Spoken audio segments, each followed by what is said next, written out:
Hello friends, welcome to GS now. दोस्तों, आज हम लोग बिल्कुल ही नए सेक्टर पर्यावरण पारिस्थितिकी में प्रवेश कर रहे हैं और आज हम लोग ओजोन परत क्षरण और प्रदूषण यानी कि ओजोन परत के जो क्षरण हो रहे हैं उससे रिलेटेड जो प्रदूषण हैं ऊपरी वायुमंडल में और सतह पे दोनों प्रदूषकों को हम लोग इसमें देखेंगे। तो चलिए, इसमें देखिए मैंने बहुत ही बेहतरीन अपनी ओर से प्रयास किया है और विश्वास मानिए इस वीडियो को आपको देखने के बाद किसी भी बुक से या कहीं से भी आपको नोट्स या कुछ पढ़ने की ज़रूरत नहीं, इतने सफिशियंट मैंने इसमें मैटर दिया है। और एक एक शब्द जो इसमें नोट्स में आपको मिलेगा, पीडीएफ जो आपको टेलीग्राम ग्रुप पे शेयर होगा, एक एक शब्द ही इम्पॉर्टेंट है। इसको ध्यान से पढ़िएगा, समझिएगा और एग्ज़ाम हॉल में आपको सीधे समझिए या फिर आप प्रीवियस ईयर क्वेश्चन उठा के देखिएगा, आपको सारी चीज़ें करने मतलब सॉल्व करने में सक्षम अपने आप को पाएंगे। तो चलिए सीधे वीडियो को शुरू करते हैं। शुरू करने से पहले जो भी फ्रेंड्स हमारे नए आए हैं उनको बता दें कि ये हमारा विजेता बैच है, जो कि यूपी पीसीएस 2023 के लिए और आरओ एआरओ 2023 के लिए प्रीलिम्स एग्ज़ाम के लिए एक क्रैश कोर्स है, जो कि कम्प्लीटली फ्री ऑफ कॉस्ट है, कम्प्लीटली फ्री है। इसमें सारे आपके टाइमलाइन आपको शेयर किया जा चुका है। हमारे जो टेलीग्राम ग्रुप है उसमें टाइमलाइन शेयर किया गया है कि कैसे कैसे आगे वीडियोस आएंगे।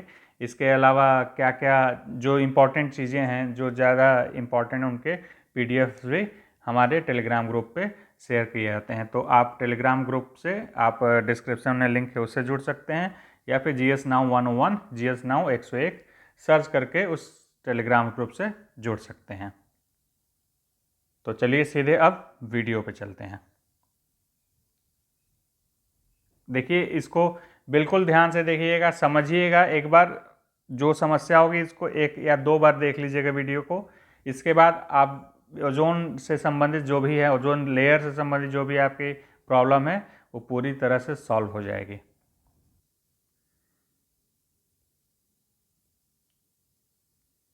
देखिए, ओजोन परत पृथ्वी के वायुमंडल की एक परत है जिसमें ओजोन गैस की सघनता अपेक्षाकृत अधिक होती है। ओजोन परत के कारण ही धरती पर जीवन संभव है। मैं इसको पढ़ दे रहा हूँ, फिर इसको समझाऊंगा क्या क्या चीज़ है। यह परत सूर्य के उच्च आवृत्ति के पराबैंगनी प्रकाश यानी यूवी लाइट को 90 से 99% तक अवशोषित कर लेती है, जो पृथ्वी पर जीवन के लिए हानिकारक हैं। यूवी रेज पृथ्वी पर जीवन के लिए हानिकारक होते हैं। उनको 90 से 99 मतलब मैक्सिमम पार्ट जो भी हानिकारक वाले हैं उनको ये ऑब्जर्व कर लेती है। पृथ्वी के वायुमंडल का 91% से अधिक ओजोन यहाँ मौजूद है। कहाँ मौजूद है? तो समताप मंडल में, ठीक है, स्ट्रेटोस्फेयर में। आप इस इमेज में देख सकते हैं, यह है स्ट्रेटोस्फेयर। यहाँ सबसे ज़्यादा ये सघनता पाई जाती है और 10 किमी से लेकर 30 किमी तक दूरी तक ज़्यादा इसकी डेंसिटी मिलती है, ठीक है। ये अगर मुख्य रूप से डेंस कहा जाए कहाँ से कहाँ तक है, तो 15 से 30 किलोमीटर तक ज़्यादा डेंस होता है, ठीक है। लेकिन इसका 10 किलोमीटर से लेकर 30 किलोमीटर तक मिलता है। ये जो क्षोभ मंडल है, क्षोभ सीमा से ही मिलना शुरू कर देता है। क्षोभ मंडल मैंने पिछले वीडियो मैंने इसीलिए वायुमंडल की संरचना पहले वीडियो डाल दी थी कि आप लोग इस चीज़ को, मैं ओजोन परत चूँकि पढ़ाने वाला था इसलिए मैंने उसको पहले डाल दिया था, जिससे आप थोड़ा फैमिलियर हो जाएं इससे। जैसे मैंने बताया था कि जो क्षोभ सीमा है कुछ ऐसे होती है, कर्व होता है। ऐसा कर्व क्यों होता है? क्योंकि ध्रुवों पे इसकी ऊंचाई तो नीचे कम हो जाती है, ये 8 किलोमीटर तक हो जाती है और ये 18 किलोमीटर तक हो जाती है कहीं कहीं पे। तो जबकि नॉर्मली आप देखेंगे ये 12 किलोमीटर तक ही होती है, दिखाई देगी आपको, लेकिन ये 18 किलोमीटर तक भी जाती है। ये समय, मौसम और परिस्थिति के अनुसार चेंज थोड़ा ऊपर नीचे होता रहता है। तो जो ओजोन लेयर भी है ये भी इसी के अनुसार लगभग लगभग रहता है, यानी कि ध्रुवों पे इसकी ऊंचाई कम होती है। इसीलिए जो भी आप देखेंगे जो ओजोन परत का क्षरण हो रहा है, वो ध्रुवों पे आप देखेंगे, पाएंगे कि ध्रुवों पे ही उसका ज़्यादा जो छिद्र है, ओजोन छिद्र है, वो ध्रुवों पे है। इसका कारण यही है कि वो नज़दीक है ज़्यादा पृथ्वी के सतह से। और वहाँ पे जो नाइट्रोजन के विभिन्न प्रदूषक हैं आसानी से पहुँच पाते हैं। मैं उसको आगे अच्छे से एक्सप्लेन करूँगा, अभी आप लोग ये समझिए। यद्यपि इसकी मोटाई मौसम और भौगोलिक दृष्टि से बदलती रहती है, जैसे मैंने बताया। ओजोन गैस स्वयं एक नुकसानदायक गैस कैसे है? क्योंकि एक प्रदूषक होती है, सेकेंडरी टाइप ऑफ प्रदूषण होता है, द्वितीयक।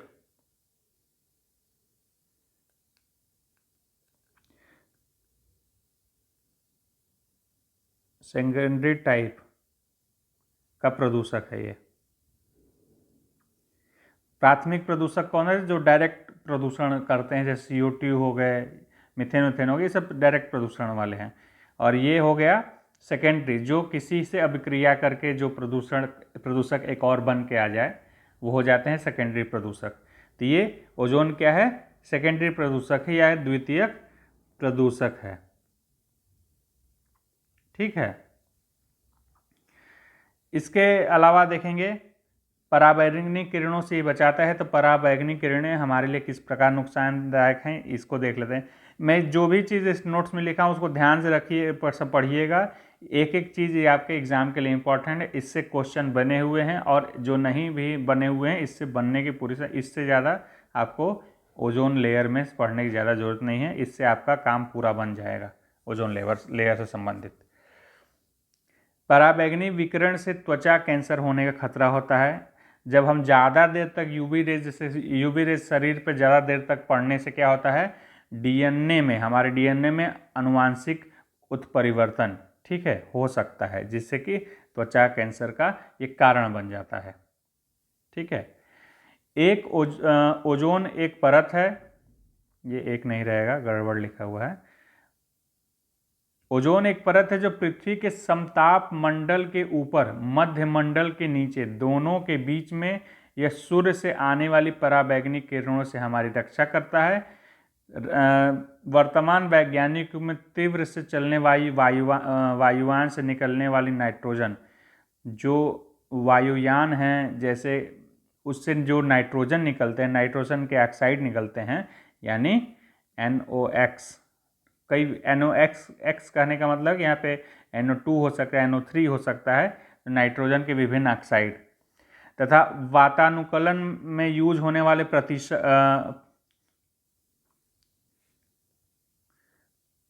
प्रशीतक जो ठंडा करते हैं आदि से निकलने वाले क्लोरोफ्लोरोकार्बन यानी कि CFC गैसों से ओजोन मंडल नष्ट होता है। जो नाइट्रोजन के ऑक्साइड होते हैं और CFC गैसें हैं, ये सारी चीज़ें नुकसान पहुंचाते हैं। इसके अलावा जो स्प्रे करने वाली चीज़ें होती हैं, जिसमें स्प्रे जैसे आप लोग यूज करते हैं, क्या कहते हैं उसको, डिओड्रेंट यूज करते हैं, या इस टाइप का कुछ भी स्प्रे करने वाला होता है, उसमें जो गैस भरी होती है वो CFC इसी टाइप की चीज़ें होती हैं जो ओजोन लेयर को नुकसान पहुंचाती हैं। तो वो सारी चीज़ें ओजोन लेयर को नष्ट करती हैं। ठीक है। आपका वायुयान भी नष्ट करता है, देखा है आपने कैसे, नाइट्रोजन के ऑक्साइडों के थ्रू। ये कैसे नाइट्रोजन के ऑक्साइड अभिक्रिया करते हैं मैं आगे इसको बताऊंगा। ओजोन परत को क्षीण करने वाले उत्तरदायी गैस कौन कौन से है, एग्जाम में बहुत बार पूछता है कौन कौन से हैं। इसको ध्यान से पढ़ लीजिए और इसको समझिए कि देख के इसको रट डालिए। इसी से क्वेश्चन आता है घुमा फिरा के, इसी क्वेश्चनों को पूछता है कि कौन कौन से हैं। तो सबसे पहले हो गया CFC क्लोरोफ्लोरोकार्बन, फिर halogens, nitrous oxide N2O, trichloroethylene, halon 1211 तथा 1301 और कार्बन टेट्राक्लोराइड। ठीक है। ये सारे जो प्रदूषक हैं ये काफ़ी नुकसान पहुंचाते हैं ओजोन लेयर को। तिब्बत पठार के ऊपर ओजोन का आभामंडल जो देखा गया था, उसका पता लगाया था GW केंट मूर ने। ध्रुवों पर ओजोन परत का ज़्यादा क्षरण हुआ है। सर्वाधिक कहाँ हुआ है? अंटार्कटिका के ऊपर। समताप मंडल में बादलों में उपस्थित नाइट्रिक एसिड यानी HNO3 और CFC यानी क्लोरोफ्लोरोकार्बन से अभिक्रिया कर क्लोरीन का निर्माण होता है, जो ओजोन परत प्रकाश रासायनिक विनाश के लिए उत्तरदायी होता है। यानी कि जो नाइट्रिक एसिड है वो अभिक्रिया कर ले, यहाँ से CFC जाता है ऊपर, CFC ऊपर जाता है, क्लोरोफ्लोरोकार्बन जो हम लोग प्रशीतकों में या फिर किसी बंद बॉटल स्प्रेयर में रखते हैं, उससे क्या होता है वो CFC जाता है ऊपर साइड में और बादलों में उपस्थित नाइट्रिक एसिड से अभिक्रिया कर लेता है और ये क्लोरीन ओजोन लेयर से जो O3 होता है उससे अभिक्रिया करके क्लोरीन का उत्सर्जन करता है, क्लोरीन बनाता है, जो जिससे क्या होता है ओजोन का क्षरण होने लगता है। अब ओजोन O3 से O2 हो जाएगा, कुछ और चेंज हो जाएगा, तो उससे क्या होगा ओजोन का क्षरण हो जाएगा, ओजोन का मात्रा कम होने लगेगी वायुमंडल में। तो ये इसका कारण होता है जो प्रकाश रासायनिक विनाश का कारण बनता है। इसके अलावा ये भी ध्यान देने बात है कि ये जो समताप मंडल में बादलों के थ्रू नाइट्रिक एसिड पहुंचता है, ये प्राकृतिक कारणों में से एक है।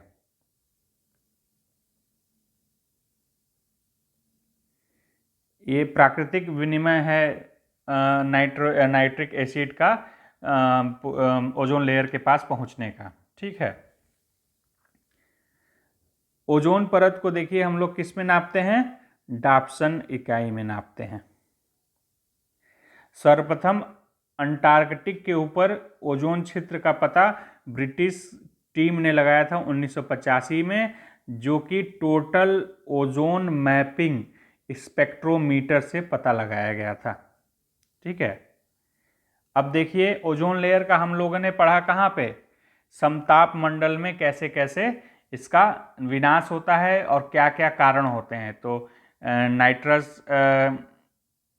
नाइट्रोजन ऑक्साइड हो गया, CFC हो गया, ये सब हो जाएंगे आपके ओजोन लेयर को ख़त्म करने के कारण। इसके अलावा ये हैं उत्तरदायी गैसेज जो कि इसके अन्य कारण बनते हैं, जो ओजोन से अभिक्रिया करके ओजोन लेयर को ख़त्म करते हैं।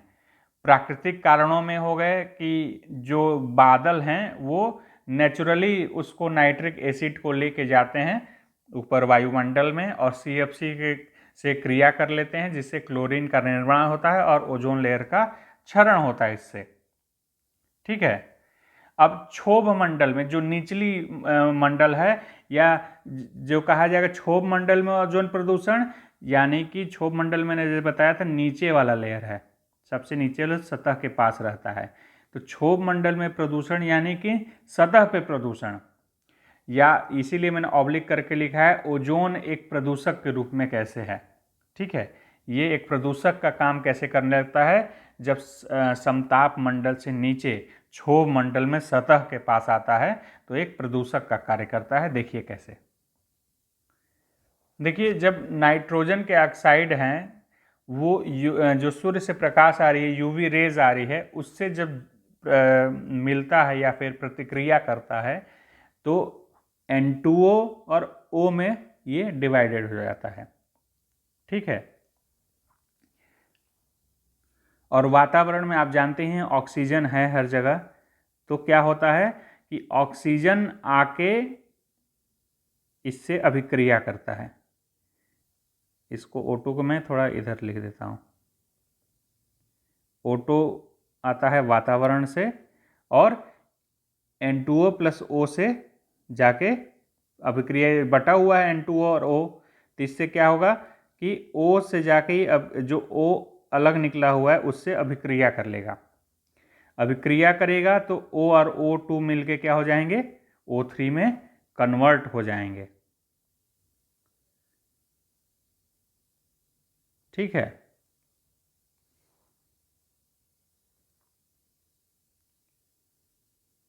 ये वातावरण से O2 आता है और O के साथ मिलके जो नाइट्रोजन के ऑक्साइड और यूवी रेज की अभिक्रिया से N2O में और O में डिवाइडेड हुआ है, वो उसमें से O2 से अभिक्रिया करके ओजोन का निर्माण करता है, जो कि एक प्रदूषक का कार्य करता है। ये ध्यान रखिएगा कि ओजोन जो है बहुत ही अनस्टेबल एक एलिमेंट है, बहुत ही अनस्टेबल है। इसीलिए जब ये ऊपरी सतह पे किसी के साथ भी मिलता है तुरंत ही बॉन्ड बनाने लगता है। ठीक है, बॉन्ड बनाता है, इसलिए ओजोन लेयर का क्षरण बहुत ही आसानी से हो जाता है। कोई भी आती है उसके साथ गैस जो थोड़ी सी भी एक्टिव हो तो उसके साथ तुरंत वो बॉन्ड बनाने की कोशिश प्रक्रिया में लग जाता है, मतलब अभिक्रिया कर जाता है, क्योंकि बहुत ही अनस्टेबल है गैस। आइए अब आगे देखते हैं। अभी तक आप हमारे चैनल को पसंद कर रहे हैं, अगर वीडियो पसंद कर रहे हैं तो आप लोगों से रिक्वेस्ट है कि आप इस चैनल को सब्सक्राइब कर लें और लाइक और शेयर जरूर कर दें वीडियो को, अपने दोस्तों के बीच भी शेयर जरूर करें।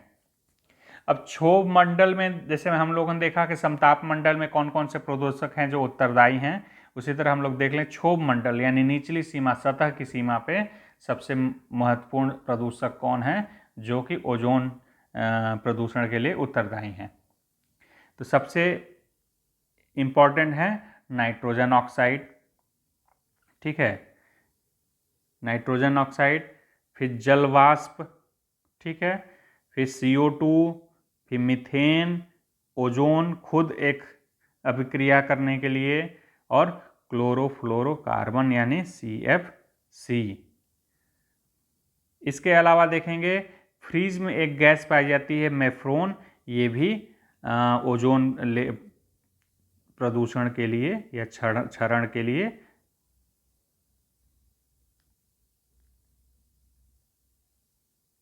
उत्तरदायी है। ठीक है, अब आइए जरा ओजोन संरक्षण हेतु हम लोगों ने जो भी राष्ट्रीय और अंतर्राष्ट्रीय प्रयास हुए हैं उसको एक बार देख लेते हैं, जिससे पूरा चीज़ें कंप्लीट हो जाएंगी कि क्या क्या चीज़ें हुई हैं, और एग्ज़ाम पॉइंट ऑफ व्यू से यही सारी चीज़ें सबसे महत्वपूर्ण होती हैं। तो क्या क्या प्रयास हुए हैं जरा उनको एक बार एक नज़र में देख लेते हैं, जो सबसे उनकी महत्वपूर्ण बिंदु हैं। तो ओजोन संरक्षण के लिए सबसे पहला प्रयास हुआ वियना कन्वेंशन के थ्रू। ये 1950 में कन्वेंशन, 85 में कन्वेंशन हुआ था, 85 में, और इसको 1988 में लागू किया गया था। 2009 में वियना कन्वेंशन को सार्वभौमिक सत्यापन यानी कि यूनिवर्सल रिकॉग्निशन, यानी सभी पक्षकारों ने इसको एक्सेप्ट कर लिया। ये पहला ऐसा कन्वेंशन था जिसको सभी पक्षकारों ने एक्सेप्ट किया था, यूनिवर्सल रिकॉग्निशन सबने इसको दिया था। 1991 में भारत ने इस पे हस्ताक्षर किए थे, ध्यान रखिएगा, ये महत्वपूर्ण है। फिर आता है दूसरा मॉन्ट्रियल प्रोटोकॉल। मॉन्ट्रियल प्रोटोकॉल सबसे महत्वपूर्ण है, इससे बहुत प्रश्न आते हैं। इसी देखिए 16 सितंबर 1987 को ये प्रोटोकॉल हुआ था।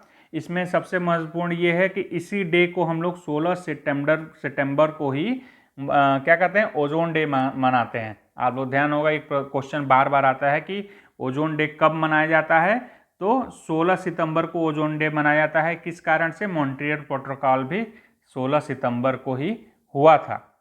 यह एक अंतर्राष्ट्रीय संधि है जिसको 1989 यानी 1989 में लागू किया गया था। उत्सर्जन के आधार पर यह बाध्यकारी समझौता है। क्लोरोफ्लोरोकार्बन के प्रयोग एवं उत्पादन को बंद करने हेतु इस पे सहमति बनी थी। क्लोरोफ्लोरोकार्बन यानी कि CFC।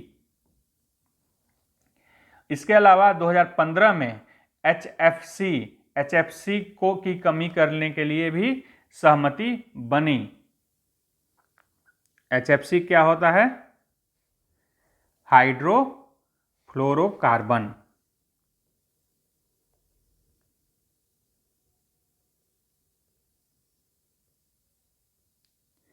ये देखिए दुबई पाथवे, दुबई में एक आयोजन हुआ था जिसको दुबई पाथवे कहा गया, उसमें HFC की कमी करने के लिए 2015 में सहमति बनी थी। इसके बाद आता है तीसरा अंतर्राष्ट्रीय समझौता है किगाली समझौता, बहुत ही फेमस ये भी है। किगाली समझौता क्या था, रवांडा में एक जगह है किगाली, वहाँ पे ये आयोजित किया गया था 2016 में। ठीक है, इसका क्रम जरा ध्यान रखिएगा। 85 में हुआ था वियना, 87 में 2 साल बाद हुआ था मॉन्ट्रियल, और सीधे 2016 में आता है किगाली समझौता। इसमें भी क्या था, HFC श्रेणी के जो HFC लेवल के जो ग्रीन हाउस गैसें हैं उनके उत्सर्जन में कमी करने की बातें हुई थी। वर्ष 2100 तक ग्लोबल वार्मिंग में 0.5 डिग्री सेल्सियस कमी करने की सहमति हुई थी। इसको आप लोग पेरिस समझौते से अलग से रखिएगा, ये पेरिस समझौते से पूरा वो मतलब कंफ्यूज ना होइएगा। ठीक है, देशों को 3 समूहों में बांटा गया था, जिसमें से भारत 3rd समूह में है। ये इतना ही इंपॉर्टेंट है, भारत किस समूह में ध्यान रखना है, इसलिए मैंने इसको नोट डाउन कर रखा है यहाँ पे। ठीक है, अब आते हैं भारतीय प्रयास क्या क्या हैं, उस पर हम लोग एक नज़र दे लेते हैं। सबसे महत्वपूर्ण भारतीय प्रयास में है ICAP यानी कि इंडिया कूलिंग एक्शन प्लान।